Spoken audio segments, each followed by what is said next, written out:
et on restera toujours derrière comme les fesses. Bonjour ou bonsoir à toi selon ta position géographique. J'espère que tu te portes bien. J'espère que dans ta chair, dans ton âme, dans ton esprit, tout est en place. Bienvenue sur Bio Confidence. Ici, nous parlons sans tabou, sans détour et de manière anonyme des faits, des situations, des expériences vécues par de tierces personnes et nous leur proposons des idées de solutions lorsqu'il s'agit d'un problème ou tout simplement nous apprenons, nous bénéficions de leur expérience. Alors si toi également cette thématique t'intéresse, si notre concept de développement te plaît, n'hésite pas à nous rejoindre en t'abonnant et en activant ta cloche de notification. Bon, avant de commencer, je tiens à m'excuser pour la qualité de l'image. En effet, aujourd'hui, il n'y a pas d'électricité. Nombreux sont ces gens-là qui quittent leur terre natale pour de meilleurs cieux.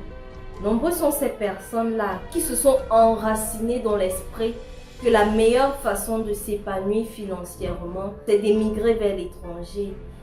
Tant bien de fois, c'est une idée personnelle. Parfois, cela émane des parents qui décident, après l'obtention du baccalauréat de leurs enfants, de les envoyer à l'étranger.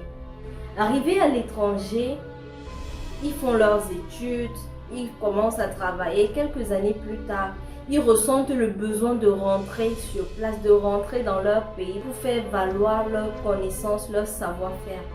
Mais bien des fois, ils font face à l'adversité de la famille, parfois même des amis.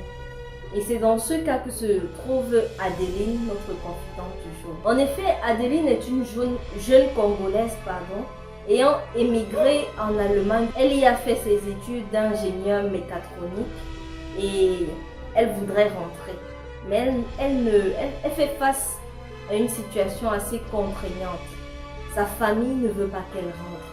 Mais avant de vous donner les raisons du refus de ses parents, je vais vous conter là quelques anecdotes qu'elle a vécues sur la terre allemande. Adeline, après l'obtention de son bac, elle était très excitée à l'idée de savoir qu'elle allait aller chez entre guillemets. Vous savez, les médias, la télévision, tout nous montre que l'Europe est l'endroit où l'on devrait être. L'Europe est l'endroit où l'on s'épanouit, l'endroit où l'on vit, entre guillemets, parce qu'on a tendance à dire qu'en Afrique, on survit. Donc, elle était très enthousiaste à l'idée d'être en Europe. Donc, elle a fait ses cours de langue avec excitation. Elle était très contente, elle est très heureuse. Elle a fini ses cours de langue. Elle a commencé donc à faire ses achats pour le voyage et tout s'est très bien passé. Arrivant en Allemagne sur place, elle devait continuer les cours de langue afin d'intégrer une université, parce que pour pouvoir intégrer une université allemande, il y a un niveau de langue requis, un niveau minimum de langue requis pour tout étudiant étranger. Donc elle a fait ses cours de langue jusqu'à l'obtention du diplôme dont elle avait besoin. Après cela, donc, elle est entrée à l'université, elle a commencé. Vous savez, pour les étudiants, pour s'en sortir, il faut allier travail et études. Donc, elle faisait des jobs. Elle coiffait, elle était ménagère, babysitter, bref, tout ce qu'elle voyait, elle faisait. Elle était déterminée, elle s'est dit, mes parents ont fait un certain nombre de sacrifices pour que je sois où je suis, donc je devrais également faire un minimum de sacrifices pour les rendre fiers. Arrivée donc en Allemagne, elle se rendra compte que ce qu'elle s'était fait, les idées qu'elle s'était faites de ce pays-là n'étaient pas ça en fait. Parce que nous, Africains, on a toujours cette conception de l'Europe comme étant le paradis, comme étant l'endroit où on n'a pas de soucis, l'endroit où, entre guillemets, on cueille de l'argent sur les arbres comme nos parents pensent, l'endroit où tout est rendu possible. Lorsqu'elle arrive donc, d'abord elle fait face aux barrières sociales. Elle se rend compte que c'est pas comme au Congo où tu peux te lever le matin, tu dis bonjour à n'importe qui, bref, c'est famille, c'est convivial l'Afrique. Elle se rend compte que c'est pas comme ça l'Europe. Donc, il y a ces barrières, cette barrière sociale-là. Elle fait face également aux barrières économiques. Et au Congo, à la maison, elle était habituée à se lever, demander l'argent de Béni, manger, partir, rentrer, dormir, faire les travaux de la maison. Bref, elle n'avait aucun souci financier. Elle ne savait pas ce que c'est payer les factures. Elle ne savait pas ce que c'est se faire soigner d'elle-même. Elle n'avait aucune idée de comment ses parents faisaient pour payer la scolarité, pour payer les frais, je sais pas, l'électricité, l'eau, bref. Elle a fait face à ces barrières économiques-là sur place en Allemagne. Et également, elle a fait face aux barrières raciales. Lorsque Adeline arrive en Allemagne, elle a cette conception-là plaquée dans son cerveau. Que non, tout le monde est gentil, la belle vie, tout est propre, tout est ceci. Sans savoir que pour certains Européens, la couleur de peau noire est une source de mépris, est une source de saleté, est une source d'indignation. Pour que vous puissiez mieux comprendre son mal-être, je vais vous conter là une anecdote qu'elle m'a racontée. Une fois, elle s'est rendue dans une bibliothèque pour pouvoir étudier parce que dans sa cité, c'était un peu trop bruyant. Donc, elle a décidé d'aller à la bibliothèque où c'est plus calme pour étudier. À peine entrée dans la salle, le chargé, je ne sais pas s'il avait dit le bibliothécaire ou le directeur de bibliothèque, bref, il lui a dit de rebrousser chemin. Elle a demandé la question, mais pourquoi est-ce que je dois rentrer? Et il lui a dit, tu n'as pas une très bonne odeur. Madame, désolée, vous ne pouvez pas entrer. Vous ne sentez pas très bon. Adeline était très surprise. En sortant de chez elle, elle s'est lavée, elle s'est parfumée. Pour elle, elle sent très bon. En plus, elle a un parfum qui a une très bonne odeur. Tout le monde a l'habitude de lui dire qu'elle sent toujours bon. Mais pourquoi ce monsieur lui dit qu'elle sent mauvais? Il a commencé à lui dire, non madame, désolée, vous allez importuner les autres étudiants. Vous sentez les épices. La go était dépassée que, mais comment est-ce que je peux sentir les épices? Ma chambre n'a pas de cuisine. Je ne fais pas manger, c'est pas proche de ma chambre, je n'ai pas mangé avant de venir. Comment se fait-il que je sente les épices? Plus elle insistait, plus il sortait des raisons banales et finalement elle a compris que le monsieur était juste raciste.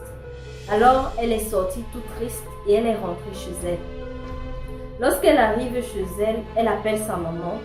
Allô maman, ça ne va pas, je ne supporte plus ce pays, j'aimerais rentrer. Je tiens à rappeler qu'Adeline n'était encore qu'étudiante.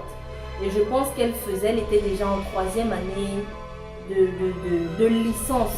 En allemand, on appelle ça le bachelor. C'est un cursus de 3 ans. Mais pour la plupart des étudiants étrangers, ils le font en 5 ans parce qu'entre allier études et job, c'est pas évident. Donc, il y a aussi les barrières linguistiques et tout. Donc, généralement, un étudiant étranger finit son bachelor en 5 ans. Elle est à la 3e année. Lorsqu'elle dit à sa maman, je ne peux plus, je subis trop de racisme, sur le plan économique, c'est pas évident. Parfois, je travaille jusqu'à 2h du matin, à 6h, je dois me relever parce que je dois doucher et puis aller au cours. C'est vraiment assez difficile, je ne tiens pas. Lorsqu'elle dit ça à sa mère lui dit, mais tiens bon, tu es déjà à 3 ans. Ça veut dire qu'il ne reste que 2. Il faut tenir bon. D'autres ont réussi. Pourquoi pas toi? Pourquoi tu veux abandonner? Si d'autres ont pu s'en sortir, pourquoi toi est-ce que tu vas t'arrêter là? Avec les paroles de sa mère, elle s'est sentie boostée. Et elle a repensé à tous ces sacrifices-là qu'ils ont fait pour qu'elle soit là. C'est pas évident. Elle ne vient pas d'une famille aisée, donc elle se dit, ils ont fait un assez gros sacrifice. Il faudrait au moins que je finisse mes études et que j'obtienne mon diplôme. Elle dit donc à sa maman, d'accord maman, j'ai compris, mais j'aimerais déjà te dire qu'après l'obtention de mon diplôme, je vais rentrer. Sa mère dit, il n'y a pas de problème, on t'a envoyé là pour avoir un diplôme, un bon diplôme, parce qu'on a toujours cette tendance-là que c'est chez le on fait tout mieux. Elle a accepté, elle a supporté ces barrières-là, ce racisme, tout ce que cela emporte de ne pas être chez soi. Et elle a obtenu quelques années plus tard son bachelor.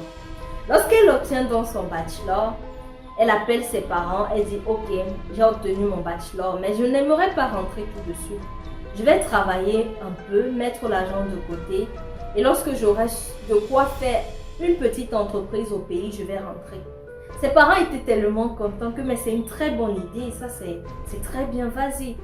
Postule dès que tu as quelque chose. Fais comme tu as dit. Nous t'attendons. Je voudrais également rappeler que même étant étudiante, Adeline faisait déjà des petits mandats à sa famille. Quand je dis mandat, nous Africains, on comprend. Bon, pour ceux qui passent et qui ne sont pas africains, elle envoyait de l'argent, un peu d'argent à sa famille de temps en temps. Quand il lui arrivait de coiffer, elle coiffe par exemple, ça sort 100 €, elle coupe en deux, elle envoie une partie à sa mère. Donc elle a pris cette habitude-là d'envoyer un peu d'argent à sa famille. Et c'est une grosse erreur. Je trouve que c'est une grosse erreur.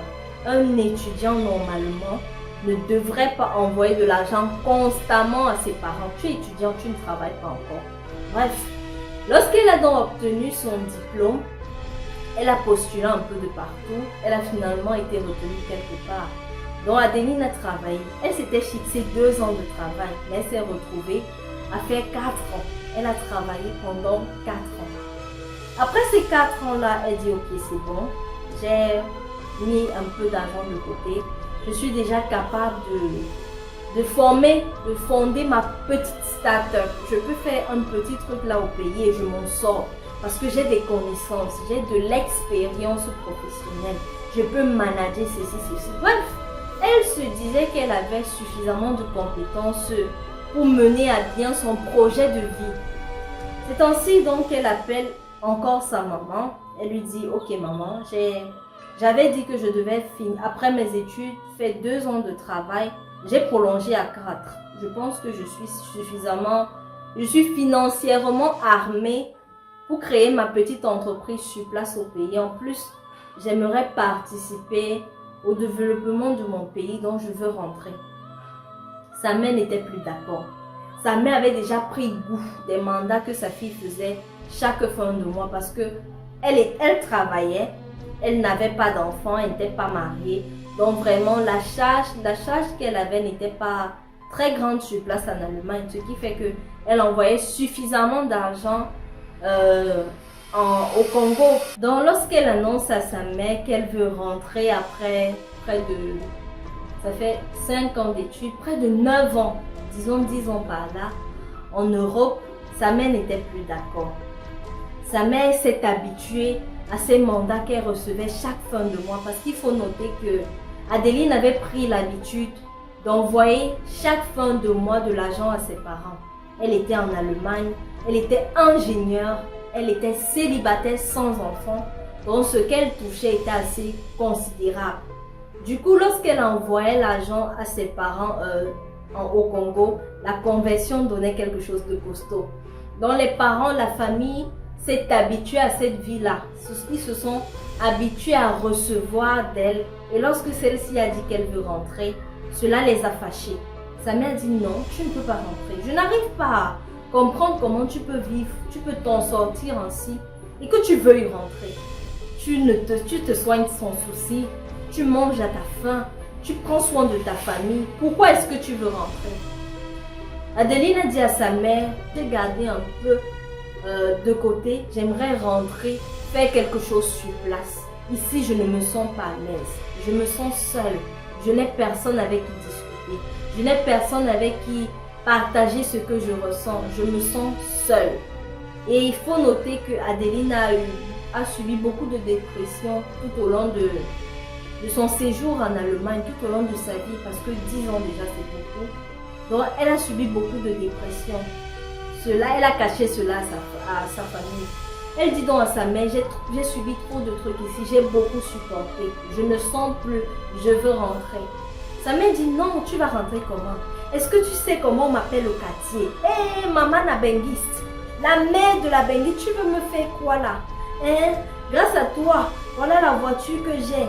Tu veux rentrer pour que je fasse comment? Tu n'es même pas mariée, ça veut dire que tu vas rentrer et épouser un va-nu-pied ici. Non, je ne veux pas. Il faut d'abord que tu finisses de construire la maison de ton père. Il faut. La maman ne pense qu'à elle. Elle ne pense qu'à la famille. Elle ne voit pas sa fille qui lui dit à quel point elle souffre.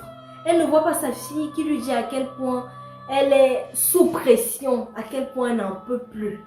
elle voit seulement ce qu'elle va rater. Si tu reviens, qui va me faire ci? On va dire ça, on va dire ci. Parce qu'il faut aussi noter que généralement, lorsque nos parents nous envoient en Europe, pour la plupart, nous sommes des sacrifiés. Pour la plupart, tu vas chercher et prends soin d'eux. C'est rare ces parents qui envoient leurs enfants d'abord pour eux-mêmes. Va, je pense que là-bas, tu pourras mieux apprendre. Je pense que là-bas, tu pourras mieux. Mais c'est va pour faire ci. Va, sache que tu pars comme ça, c'est comme ça. Ne descend, ça ne monte plus, ça doit descendre. Donc, elle a été choquée. Adeline a été choquée. Depuis des mois, elle réfléchit. Elle a maigri. Elle pense à se suicider. Parce qu'elle se dit, je me suis sacrifiée pour des gens. Et aujourd'hui, ils voudraient que j'en meure pour leur bien matériel. Elle n'arrive pas à comprendre comment sa propre mère peut lui demander de rester là-bas, de continuer d'envoyer de l'argent, même si sa vie en dépend. Elle a été vraiment touchée au plus profond d'elle-même. Se disant que ce n'était que l'opinion de sa mère, elle a décidé d'appeler son père. Et malheureusement, celui-ci va être plus poignant, celui-ci va être plus blessant. Lorsqu'elle appelle son père, elle dit à son père, « Papa, tu sais, depuis déjà 4 ans, je travaille, j'ai amassé un peu d'argent, j'aimerais rentrer, fonder ma start-up, j'aimerais faire de l'entrepreneuriat, j'aimerais participer au développement de mon pays. » Son père lui dit, « Ma fille, c'est bien beau, mais moi je ne veux pas. Parce que ce que tu fais déjà pour nous, c'est bien. Je ne sais pas, tu manques de quoi? Pourquoi tu as besoin de participer au développement de ton pays? Les dirigeants mangent tout. Tu vas venir, toi seul, tu vas changer quoi? Toi seul, tu vas changer quoi? Ça ne sert à rien de rentrer. Reste là-bas, continue de puiser, tu nous renvoies. » La fille elle a été très déçue. Elle dit, comment ça papa, je ne me sens pas bien ici. J'ai assez supporté, j'ai besoin de rentrer, me ressourcer, ça ne va pas. Son père dit, ok, il n'y a pas de problème, tu n'es même plus jamais rentré. Reviens, mais pour repartir. Mais si tu reviens pour caler, sache que tu ne seras plus ma fille, je te renierai. Donc si tu pars, si tu viens là, que c'est pour caler, ne passe pas chez moi. Ne pointe pas tes pieds chez moi. Et après son père lui demande, tu es marié? Non. Tu as quelqu'un avec qui vous avez des projets de mariage? Non. Ça veut dire que si tu rentres là, tu vas épouser un va-nu-pied, hein? Quelqu'un qui n'arrive même pas à manger. Sa fille était là, mais comment ça? Ensemble, on peut construire quelque chose et tout. Son père a dit non. Il a carrément refusé. Donc voilà la situation dans laquelle Adeline se trouve. Elle veut connaître votre point de vue. Elle veut savoir la décision qu'elle peut prendre afin de ne pas blesser ses parents et afin de ne pas, elle, se tuer. Parce que pour elle, rester là, elle se tue à petit feu. Elle aimerait que vous lui proposiez des idées de solutions pour qu'elle puisse mieux faire supporter à ses parents-là son retour au pays. Des idées de solutions, des idées de solutions. Bon, moi, Adeline, ce que je vais te dire, c'est de manière égoïste, fais ce qui est bien pour toi.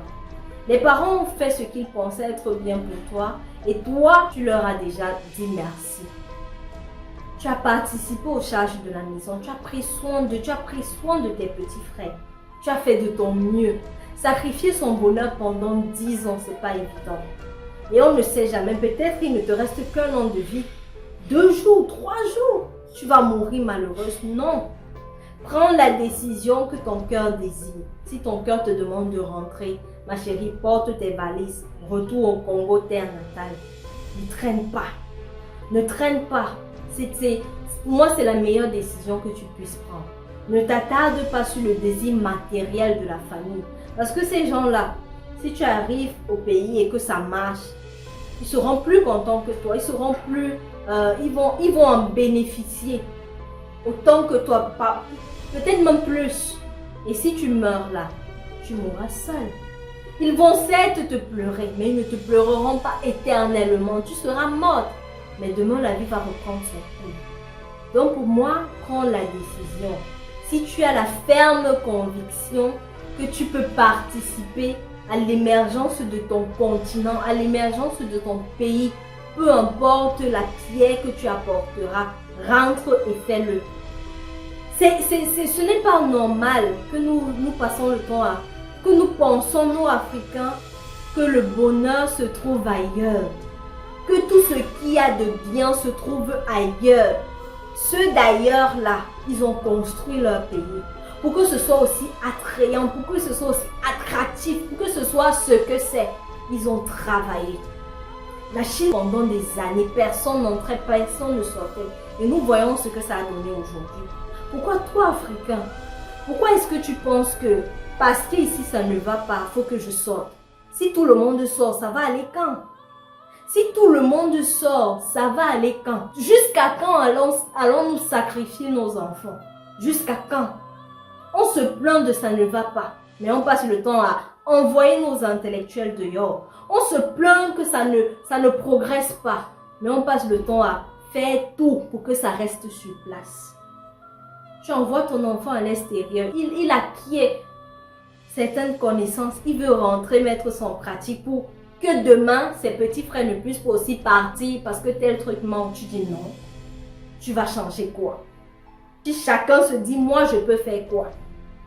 C'est pas moi qui vais faire quelque chose. Tout le monde dit, c'est pas moi qui vais faire quelque chose. On finira par ne rien faire et on restera toujours derrière comme les fesses.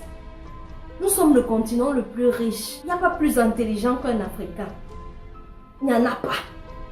De la matière grise, nous en avons pêle-mêle. C'est chez nous qu'on puise pour aller donner aux autres. Comment ça se fait que c'est chez toi qu'on puise de l'eau, mais tes habits sont sales? Comment ça se fait que c'est chez toi qu'on puise de l'eau, mais tu meurs de soif? Est-ce que ça s'explique? Arrêtons de servir les autres. Arrêtons ça. Avant l'étranger avec cette politique-là que lorsque tu finissais tes études, tu devais rentrer chez toi. C'est cette politique-là qu'ils avaient. Tu devais rentrer chez toi.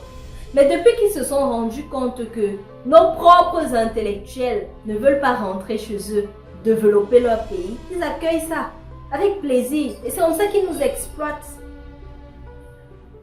C'est comme ça qu'ils nous exploitent. Vous voyez des grandes idées de révolution. Ça s'est quitté chez qui? Ça sort d'où? Ça ne sort pas de chez eux. Que ce soit, quand je parle de chez eux, je ne parle pas de la naissance de leur terre, je parle de la matière grise. Ça sort d'où? Essayez de faire les recherches là-dessus. Donc vraiment, parents, arrêtons cela. Que ce soit la famille, arrêtons de penser que l'Europe c'est le paradis. L'Europe c'est pas le paradis. L'Europe c'est pas le paradis. Pas du tout. Nous nous plaignons tout le temps qu'on nous réduit au racisme, on nous réduit à l'esclavage, on nous réduit à ci, à ça, à ça. C'est parce que nous ne montrons pas que nous valons quelque chose. Nous nous réduisons trop. Nous nous réduisons trop. Trop. Nous avons tout sur place.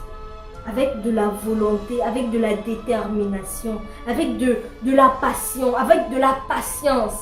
On fera de notre continent ce que nous voudrions qu'il soit. Si tu veux que ton village ressemble à Paris, tu es capable de faire ressembler ton village à Paris. Si tu voudrais que ta ville ressemble à New York, si tu décides de commencer quelque part, d'autres te suivront. Par conviction, par honte, par foi. D'autres te suivront. Ici, nous avons plus de possibilités. Ici, nous avons la liberté. Donc, si tu es en Europe, tu as fini tes études, tu as peur de rentrer parce qu'on va te renier. Mon ami, tu as une mission plus importante que ça. Ta famille, elle peut te renier. C'est leur choix. C'est leur choix.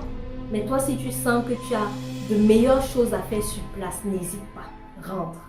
Bats-toi. Bats-toi pour que ce que tu as vu de l'autre côté soit aussi chez toi. Surtout ce qui est bien. Pas les pétettes qu'ils ont souvent là. Ce qui est bien. Donc, c'était mon message pour aujourd'hui. On se retrouve vendredi prochain pour une nouvelle confidence. Et de là, restez confiants, restez fiers, restez africains. Ciao.